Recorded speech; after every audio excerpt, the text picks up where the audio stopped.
반갑습니다, 여러분들. 물리학 실험 수업을 진행하도록 하겠습니다.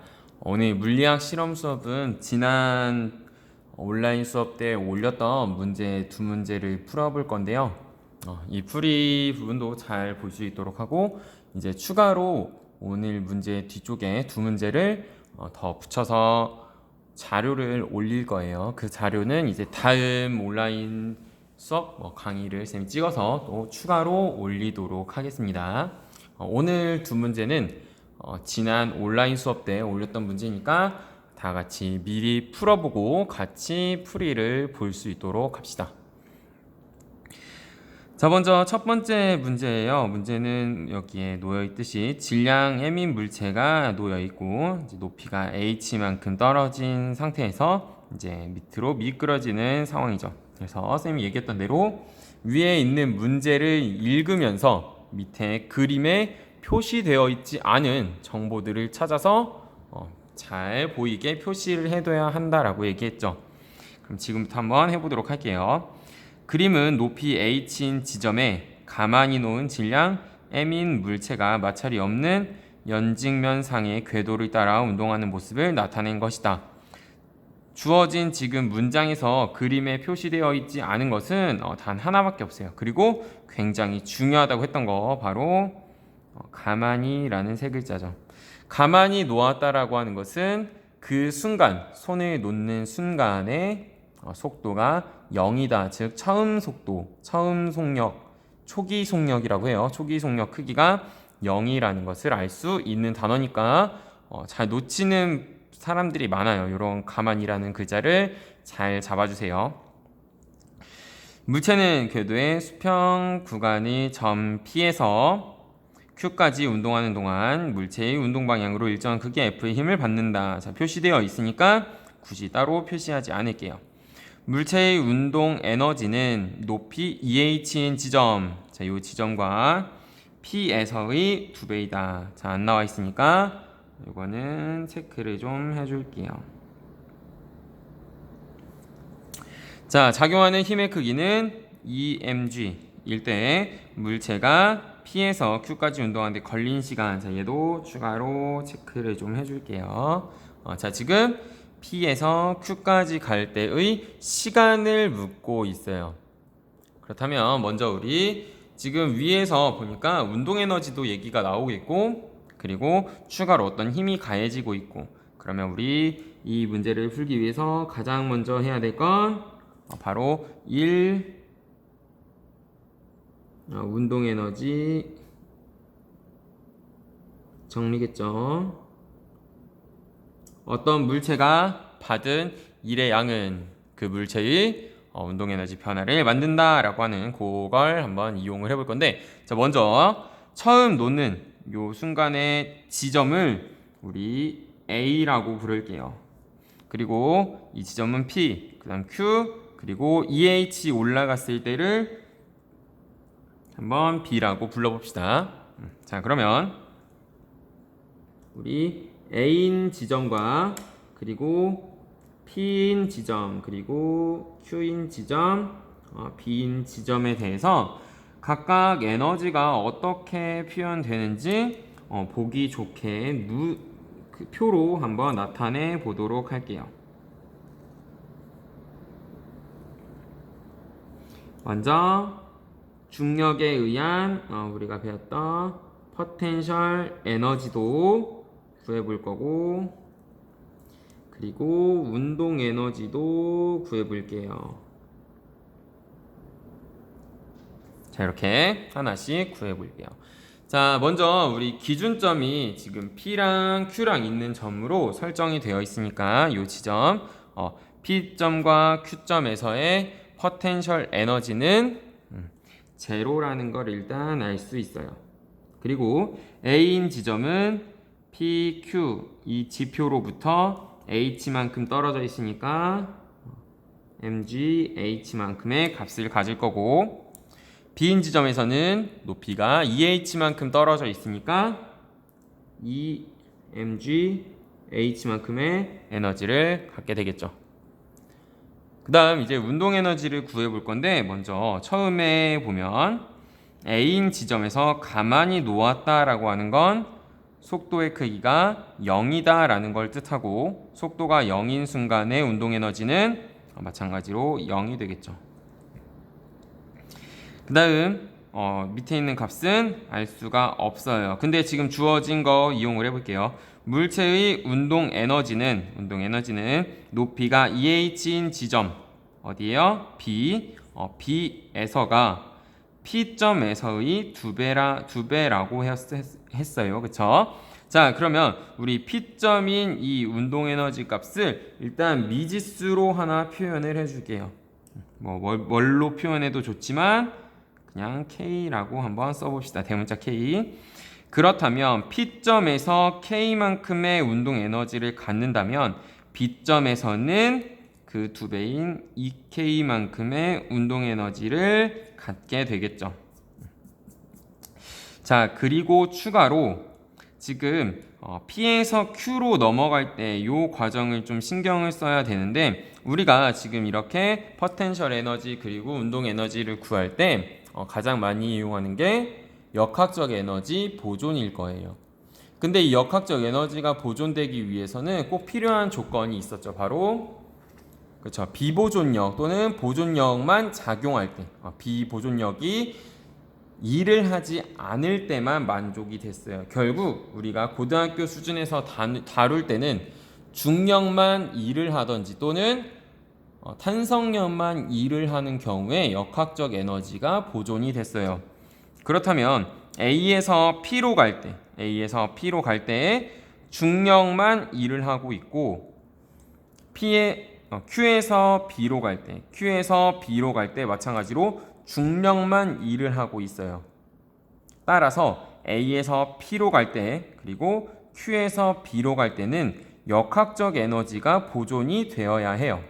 하지만 P에서 Q로 넘어갈 때는 지금 F라고 하는 외력, 뭔가 중력도 아니고 탄성력도 아닌 비보존력이라고 하는데, 아무튼 밖에서 작용하는 뭔가 지금까지 얘기했던 중력과 탄성력이 아닌 다른 힘이 작용하고 있어요.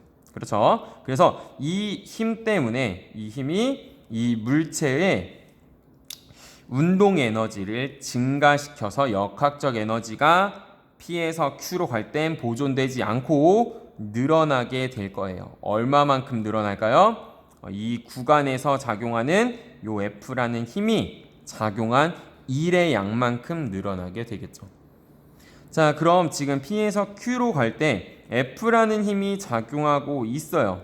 그렇다면 이 물체가 받은 1의 양은 어떻게 구할까요? 작용하는 힘의 크기와 뭐를 곱해야 돼요? 이동한 거리가 추가돼야겠죠. 근데 여기 주어진 조건에서 이동한 거리가 있어요, 없어요?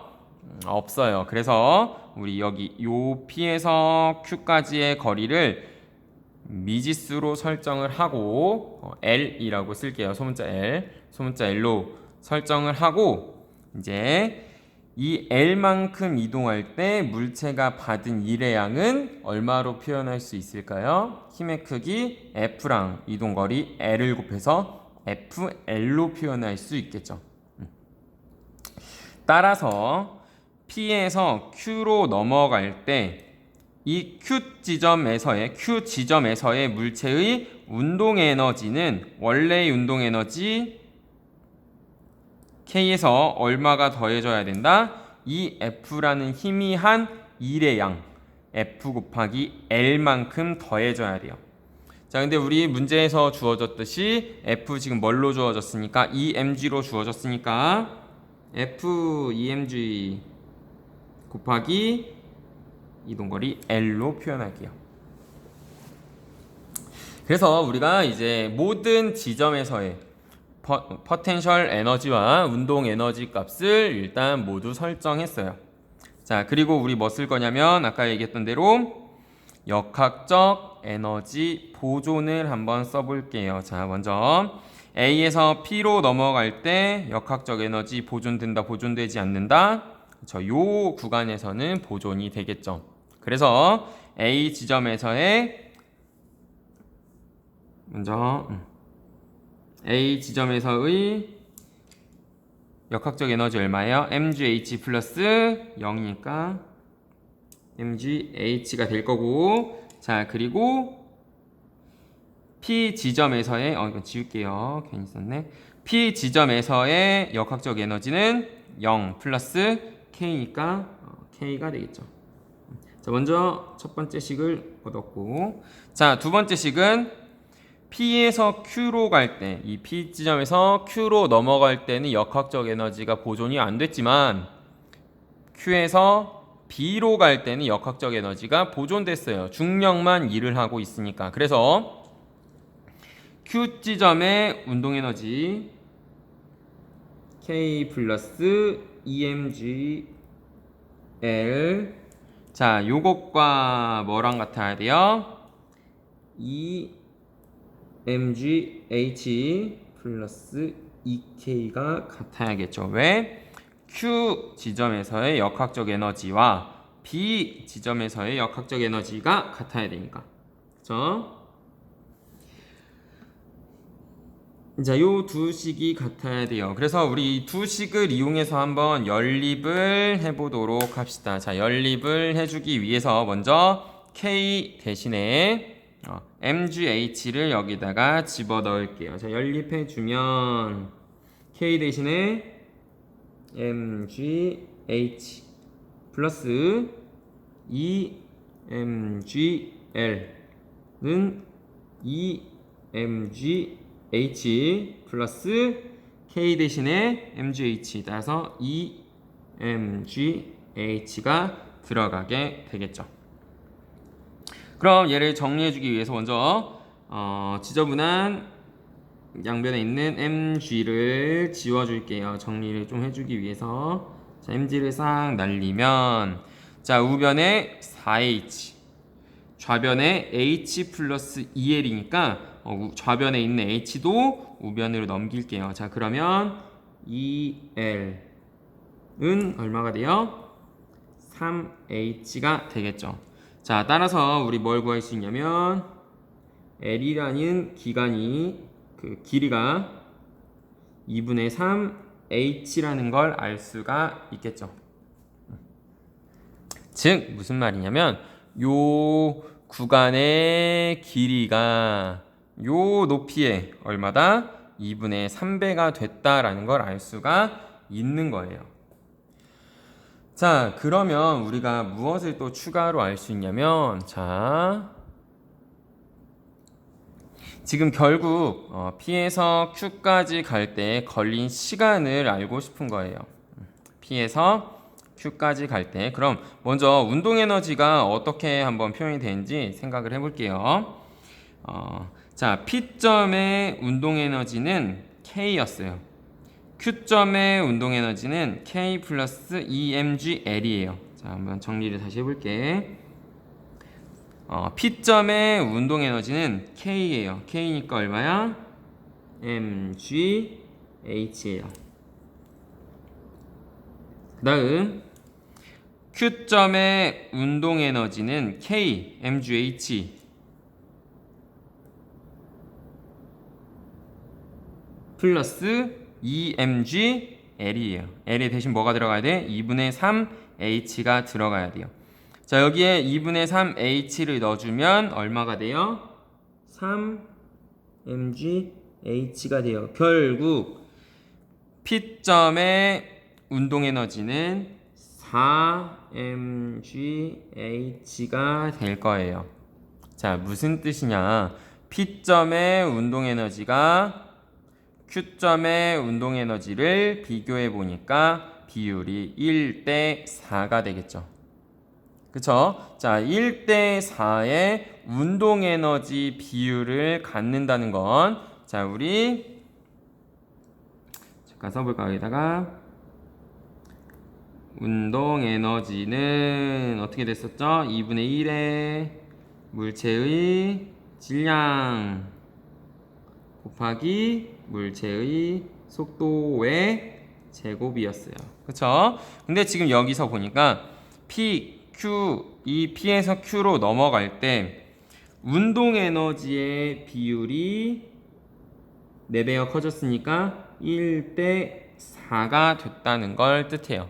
그쵸? 자, 저변이 1대4로 변했어요. 근데 지금 P에서 Q로 갈 때 공의 종류가 바뀌었어? 안 바뀌었어? 안 바뀌었어요. 즉 질량은 1대1이에요. 그 말은 속도 제곱이 1대4의 비율을 갖는다는 거고, 결국 속도의 비율만 보면 1대2의 비율을 갖는다는 걸 알 수가 있을 거예요. 그래서 P 지점의 속도와 속력과 Q 지점의 속력의 비율은 1대2, 즉 2배 더 빨라졌다라는 걸 일단 먼저 알 수 있고, 그리고 이제 문제에서 묻고 있는 한번 시간을 구해보도록 합시다. 자, 먼저 시간을 구하기 위해서 우리 그래프를 한번 이용을 해볼게요. 자, 그래프를 이용할 건데 어떻게 이용할 거냐면 먼저 X축과 Y축을 그리고 X축은 자, 시간을 집어넣을 거예요. 그리고 Y축은 속력을 집어넣을게요. 자, 그리고 나서 처음 P를 지날 때의 속력을 표시하고 Q를 지날 때는 이 속력의 2배니까 자, 이렇게 표시하고 그래프를 그리면 어떤 특정 시간 동안 이렇게 같은 비율로 증가하는 그래프가 그려지게 되겠죠. 그래서 우리 먼저 요 값을 한번 구해보도록 할게요. 즉 P 지점의 속력을 구해보도록 할게요. 자, P 지점의 속력을 구하려고 보니까 뭘로 구하지? 보다가 우리 1번식 그대로 이용할게요. 1번식 보니까 M, G, H의 크기가 뭐와 같다? K. K가 뭐예요? P에서의 운동 에너지. 따라서 P에서의 운동 에너지를 구하기 위해서 2분의 1 곱하기 질량 곱하기 P점의 속력의 제곱이라는 식을 쓸게요.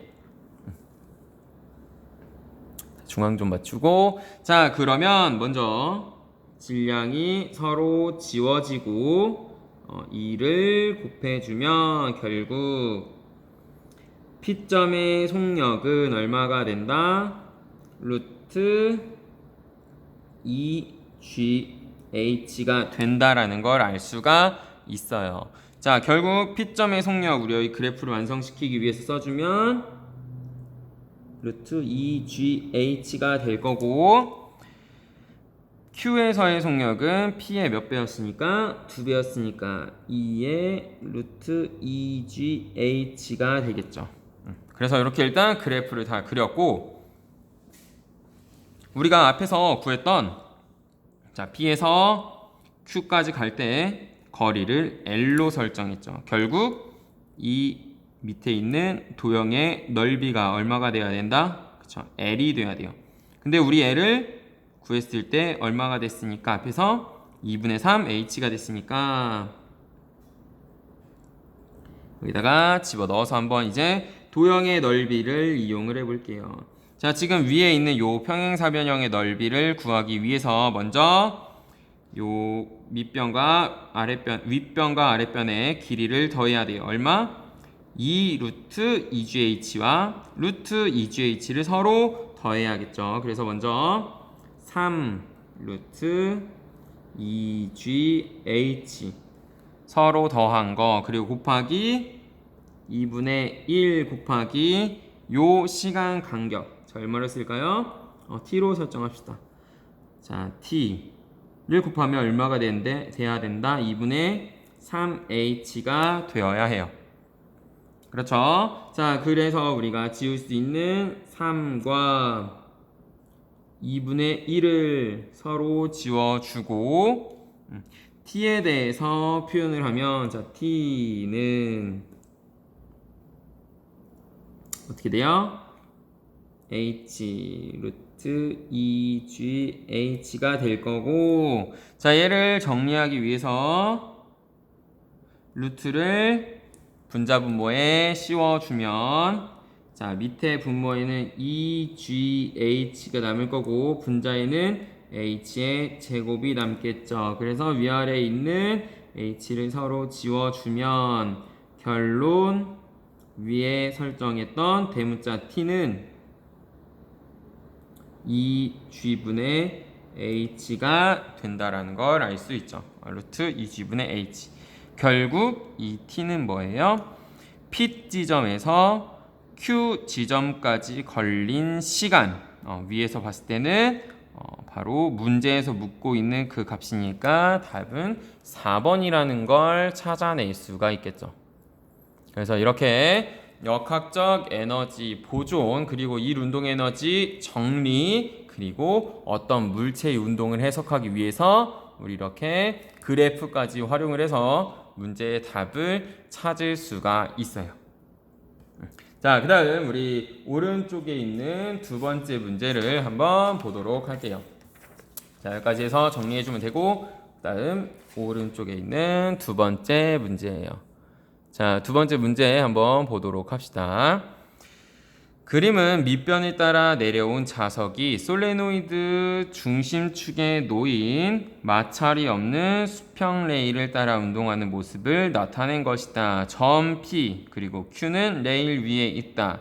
위에서 읽었던 모든 조건들은 그림에 표현이 되어 있으니까 따로 쓰지 않고 그림만 보고도 우리 문제를 풀 수 있다는 거 일단 알아냈어요. 자, 그럼 문제를 한번 실제로 보도록 합시다. 기억, 자석이 P를 지날 때. 자, 자석이 P를 지난다는 건 N극이 다가오는 상황이에요. 따라서 이 솔레노이드는 다가오는 N극을 어떻게 하기 위해서? 밀어내기 위해서 왼쪽은 N극, 오른쪽은 S극으로 만들어질 거고, 그래서 자기장의 방향은 N극에서 나가고 S극으로 들어가니까 이렇게 엄지손가락이 왼쪽을 향하게 만들어지겠죠. 그림으로 살짝 그려주면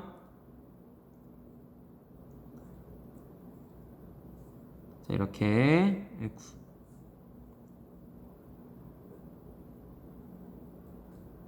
자, 이렇게 만들어지겠죠. 따라서 왼쪽을 향하게 말아주면 나머지 4개의 손가락이 감기는 방향을 따져주면 전류가 어디서 흘러요? A에서 저항 그리고 B로 흐르게 되겠죠.